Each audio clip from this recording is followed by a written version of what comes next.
All right. So we are going to pick up um, in early 1942. So remember that on December 7th, 1941, the Japanese bombed the United States at Pearl Harbor in Hawaii, thus catapulting us into involvement directly into World War II. All right, so we're going to start out in the Pacific Theater first.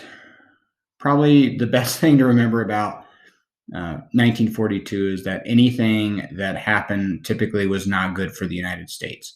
1942 is not really a good year for the United States in the Pacific Theater. Obviously, after Pearl Harbor, the Japanese end up taking the islands of Guam, Wake Islands, and the Philippines. General Douglas MacArthur, who was the commander there, basically was kicked out with his famous words, "I shall return." He eventually does, but they are, the U.S. forces are routed. And then in one of the greatest acts or, human atrocities that happens in the Pacific Theater, the Japanese round up 75,000 Filipino and American fighters and walk them about 70 miles in squelch, just horrid heat. To across the Bataan Peninsula to San Fernando and what has become known as the Bataan Death March, where an untold number, thousands of Americans and Filipinos died, and then were put into prison camps. So, we talk about the Holocaust. There were some bad things that happened both between Americans and Japanese in the Pacific, but this is one of the worst things that the Japanese did to the Allies. Okay. Really, the tide starts to turn later on in 1942, and I want you to just kind of find some of these things on the map. But the Japanese had really created this Pacific perimeter where they controlled all the way down from Indochina to Indonesia, into New Guinea, and they were threatening our allies in Australia. And if they were to have been able to get Pearl Harbor and, Australia, they would have controlled Asia. They would have controlled the Pacific. And, there's nothing saying that they would have stopped there, that they would have come and invaded America on the West Coast. So really by mid 1942 and into 1943, it's all about us just stopping their advance. And so really the two battles that you probably need to know in terms of stopping their advance is Midway. So find Midway on the map. It's just northwest of Pearl Harbor. And then the Battle of the Coral Sea. So this is down by Australia and New Guinea. You can see in May of 1942. Now, if you notice out there in the Solomon Islands, there's an area, an island called Guadalcanal. And there's a big battle there as well. There was a major landing strip there that the Japanese were building and were going to use to launch an attack into Australia. And we had to get that base, that landing strip, before they could bring a big shipment of troops there. And so once we controlled Guadalcanal, really between that and Coral Sea and Midway, we've stopped the advance of the Japanese. We also need to understand that we are kind of involved in a two-front war at this point. And what we're trying to do for the most part through most of the war is just kind of keep the Japanese at bay. I want you to write down in your notes that it was really the intention of our military to have victory in Europe first. Hitler and Germany was the greater threat. And so that was where the bulk of our attention was, is to make sure that Europe didn't fall to Hitler. And then once we felt like we had a good handle on Europe, then we would focus our attack on Asia, and hoping that by that time, if we had defeated Hitler, that then the Soviet Union would come in and open up another flank of attack on the Japanese from the north. Okay, to the European theater. So again, we're 1942. Kind of in 1943. Remember that early on in the war, that the German U-boats struck a lot of fear into Atlantic shipping.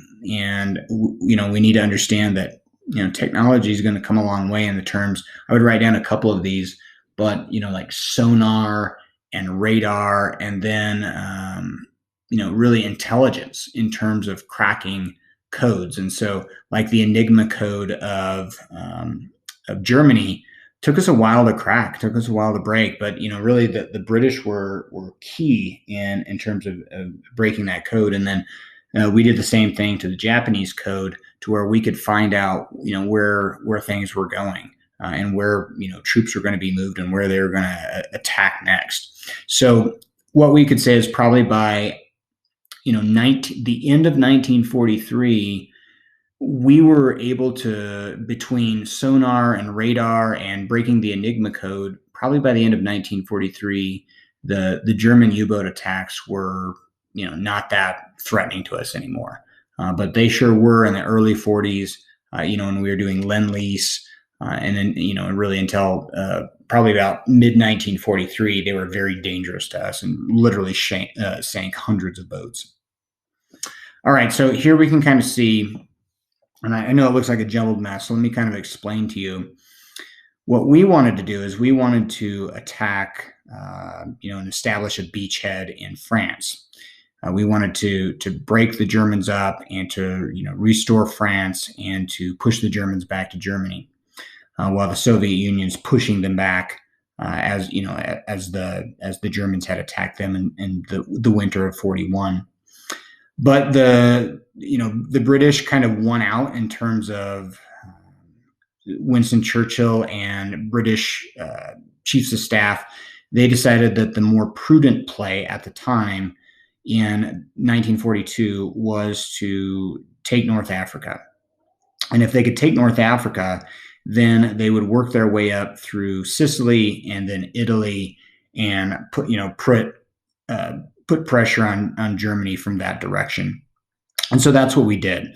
And this is where we really see the emergence of Dwight Eisenhower. Dwight Eisenhower leads the amphibious landing of American troops into really formerly French-controlled areas, of Morocco and Algeria, and they attack the brilliant German general Erwin Rommel, and between forces that are British in Egypt. So in Egypt, there was a tremendous British victory at El Amin. So find El Amin on the map; it's down there in Egypt. And then the British were pressing across the kind of the Mediterranean, North Mediterranean there, or I guess it'd be the South Mediterranean, but North Africa, pressing Erwin Rommel that way. And then the American forces were pushing from the west, and it kind of came to a head at the Battle of Kasserine Pass. Once we were able to the Allied forces were able to take control of North Africa, then we could launch our attacks into Sicily and Italy. What's kind of interesting about the kind of the takeover of Sicily and then Rome is that it wasn't really made that big of a deal, but with Rome being liberated in June of 1944, I mean that's literally 2 days before Normandy, and kind of Normandy is what's going to kind of seal the deal up in Europe. All right, I have on there the Suez. The Suez Canal was critical for the transportation of crude oil that could then be made into gasoline. And so, once we had control of North Africa, then we had control of the Suez Canal down there, find it by Saudi Arabia and Egypt. And that was a big victory for the Allies.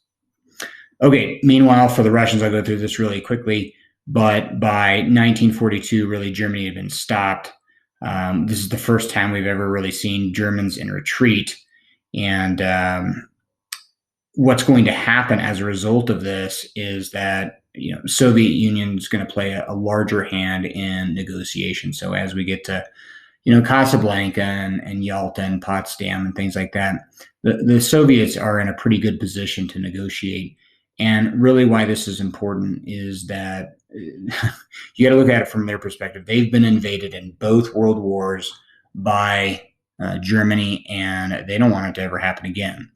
And so what's going to happen is that as they push the Germans back, not only are they going to push the Germans back, they're also going to start installing communist governments into, places that we would know today: Ukraine, Moldova, Belarus, Latvia, Lithuania, Estonia, and eventually it'll get to Poland. And that's kind of the big deal with the Yalta conferences, that we basically let the Soviet Union take control of Poland, much like the Germans were trying to do.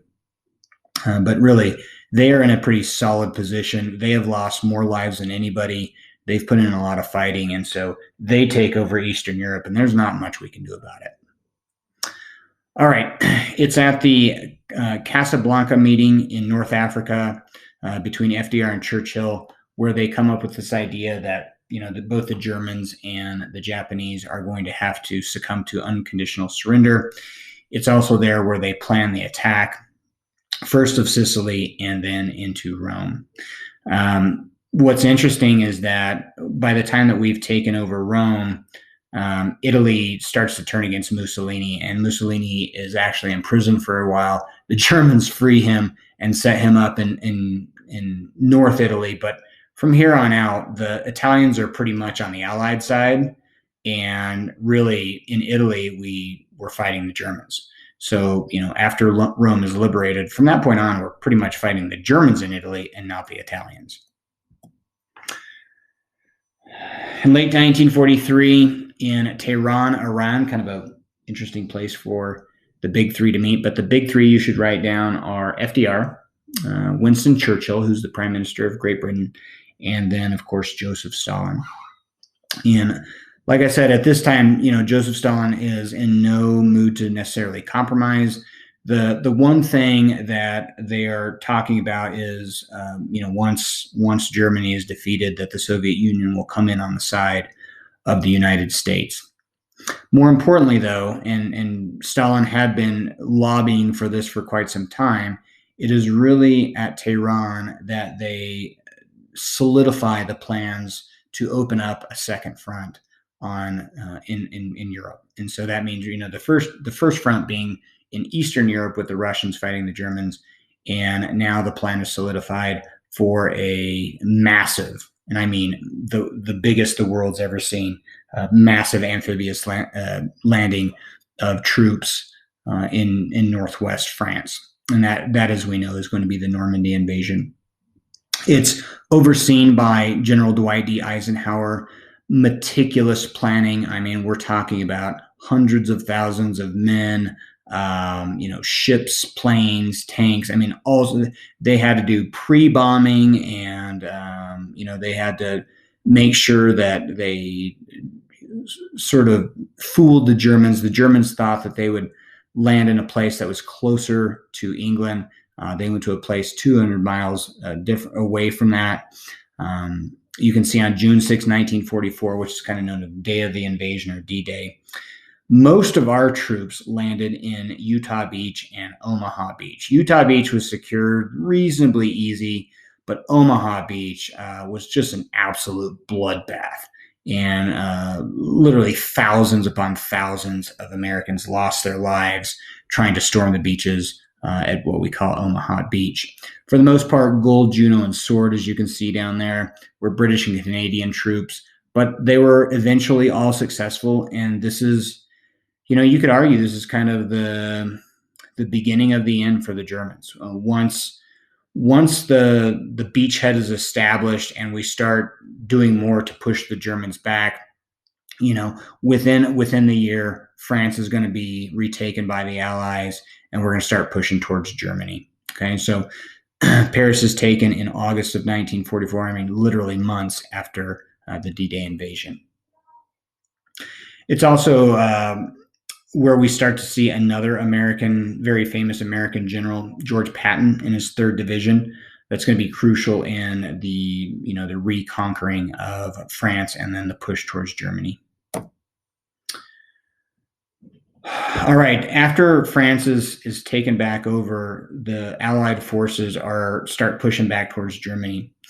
And really, for the most part, the Germans only have one last major stand, and that is in this area of the Ardennes forest. And they have this tremendous surge for about a 50-mile wide bulge, which kind of appropriately then is named the Battle of the Bulge. The Germans were quite successful for some time, but then the Allied forces were able to regroup and stop them at Bastogne. And once the Battle of the Bulge is a failure for the Germans, it gets really bad really quickly. Okay? At this point, it's very clear that the Allies are going to win, and it becomes a land grab. The United States, though, they understand that there's nothing they can do to prevent the Soviet Union from taking land in Eastern Europe. And so what they offer at Yalta is this joint occupation idea where the United States and France and Britain are going to occupy what becomes West Germany, and then the Soviet Union is going to control by themselves East Germany. The issue that we're going to see is Berlin. Berlin resides in the eastern sector, and the Allies, they want access to Berlin, and so that will become kind of a sticking point when we get to the Cold War. Onto the Yalta Conference specifically. Like I said, probably the biggest thing that comes out of the Yalta Conference is the forfeiting of Poland.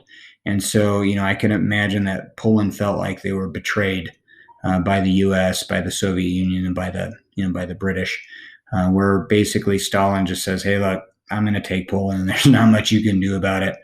We encouraged them to have democratic elections and things like that, but it just didn't happen, and there's nothing we could do to stop them. At this point, we want the Soviet Union to come in to help us. We're losing thousands of lives per month fighting the war in the Pacific, and so we kind of need Stalin, and so he's allowed to kind of dictate what he wants at Yalta. And Yalta, if you would like to know, Yalta is it's in Russia.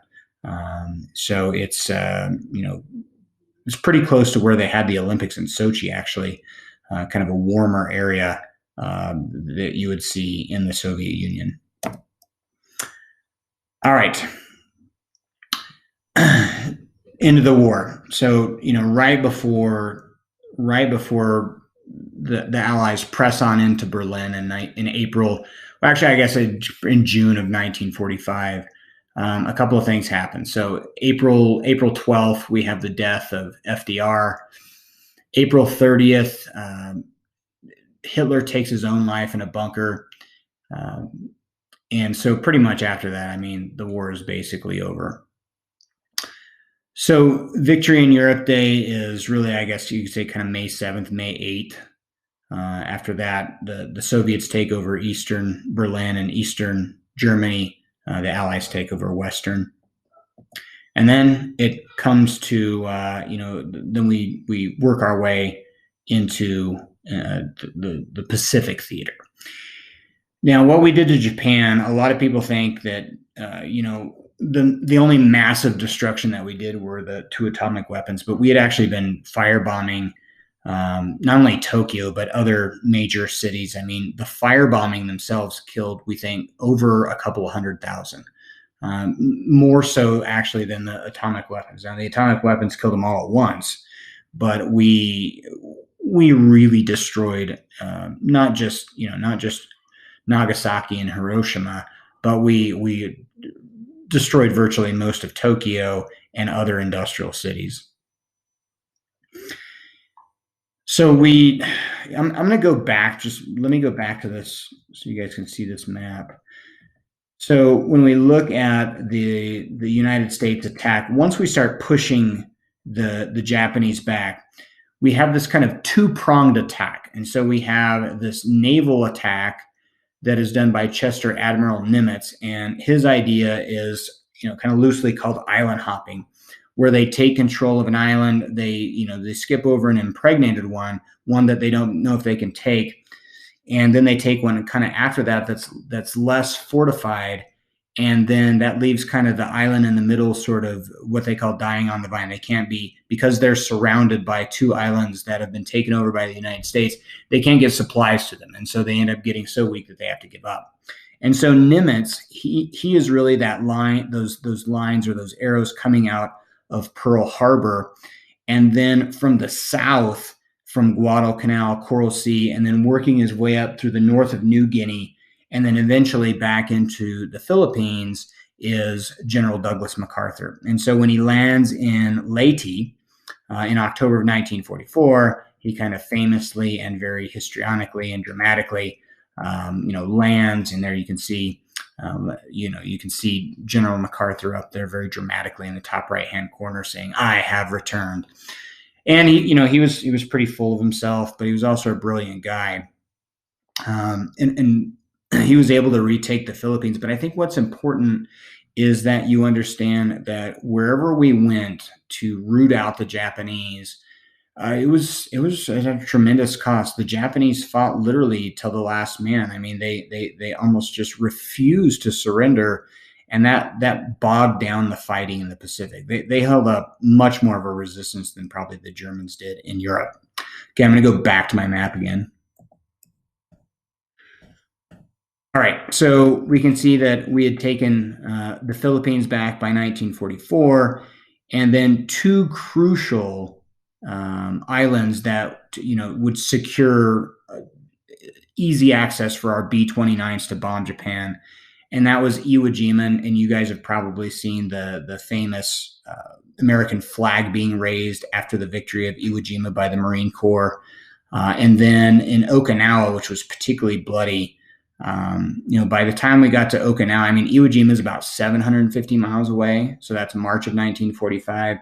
Okinawa in June of 1945. And almost immediately after the defeat of Okinawa, the United States starts weighing its options of, well, should we invade Japan with a landing, with an amphibious landing?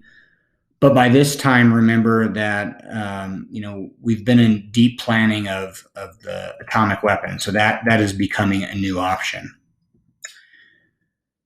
All right, so I went over kind of Iwo Jima and Okinawa. Really, it's within these two wars that the Japanese are really starting to lose, and so this is where we start to see the famous kamikaze attacks. Now, we hadn't seen these before 1944.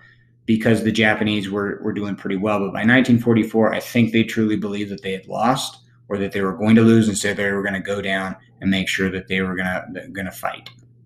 But remember that the purposes of Iwo Jima and Okinawa is their proximity to Japan. And once we had these control of these places, then we could launch B-29 flying fortress attacks against Japan. All right, in the meantime, the United States has been developing this atomic weapon. This starts as early as like 1940.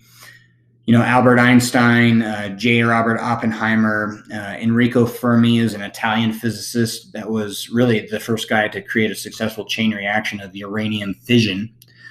But a lot of the plants that were assembled. Oak Ridge, Tennessee was a big one. Los Alamos, New Mexico, Alamogordo.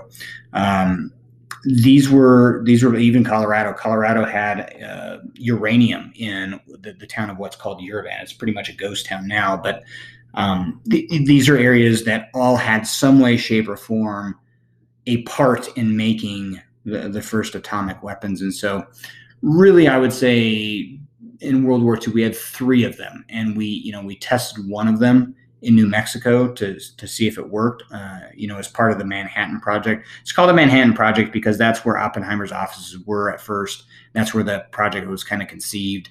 But most of the work was done, probably, I guess you could say, in Oak Ridge, Tennessee, and New Mexico. All right, by the Potsdam Conference. By the Potsdam Conference, which is, after the death of FDR, Truman, he wants the Soviets in, but now things have kind of changed because he knows that we have successfully used the atomic weapon in New Mexico. We know that it works. And so now kind of our attitude at Potsdam begins to change. The Soviets now, they want to come in Asia, but now we don't want them in because we have this weapon that we know we don't need them anymore. And we know that if we allow the Soviets to come in, they're going to want stuff. And so like Manchuria, they want some of the islands that were lost in 1905 in the Sino-Russian War. All of a sudden, the Soviets begin to make demands upon us. And, Truman kind of knows we have an ace up our sleeve. We know that we don't really need them as much.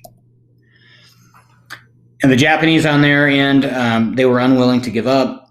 experts had told Truman that if we were to have an invasion, the only way we were going to get an unconditional surrender of Japan was to have some sort of invasion. He believed that as many as 200,000, possibly 100,000 casualties would occur from Americans.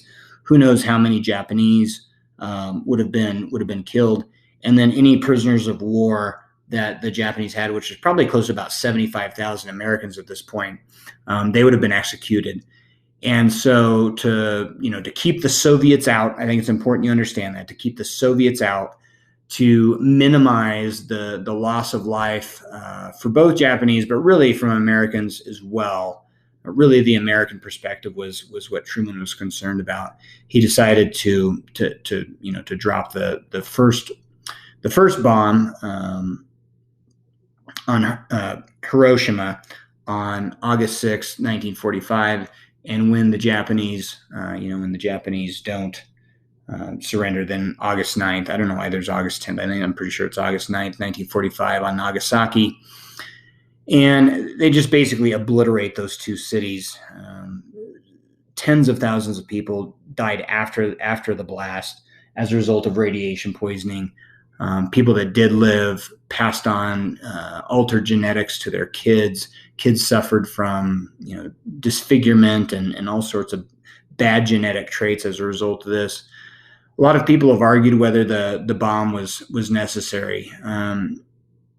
From Truman's memoirs, really, you need to write down that he thought this would save more lives. And I know that's kind of weird to think that two huge bombs like this would end up saving lives. I think he was particularly concerned about American military lives, but I think he also believed that in the long run, that if there was an American invasion of Japan, that these two bombs would save Japanese lives as well. It's kind of a warped way to look at it, but that's at least what he thought. Whether he's right or wrong, I guess we'll never know, but that's the debate. Okay, almost immediately after this, the Japanese do capitulate, and on the USS Missouri on August 14th, the Japanese government surrendered. We created what amounts to military rule over them, where General Douglas MacArthur became basically a military dictator for a period of time. All right. The aftermath. Really, you can see that if you look through this here, the United States, from really a casualty perspective, escaped pretty well compared to, look at the Soviet Union. The Soviet Union, they lost 13 million people directly in the war, and then had another 7 million people, almost 8 million people. You're talking 20 million people for the Soviet Union, as compared to 300,000 for the United States. You can see all the other countries that were involved in this war. It's kind of weird to think that Brazil and places like Finland and the Netherlands, but yeah, there's lots of countries involved in this. Okay, I think you also need to write down a couple of the outcomes from this. One, this war really changed the role of the United States federal government. The Great Depression definitely started it, but now the federal government is definitely supreme over the states, and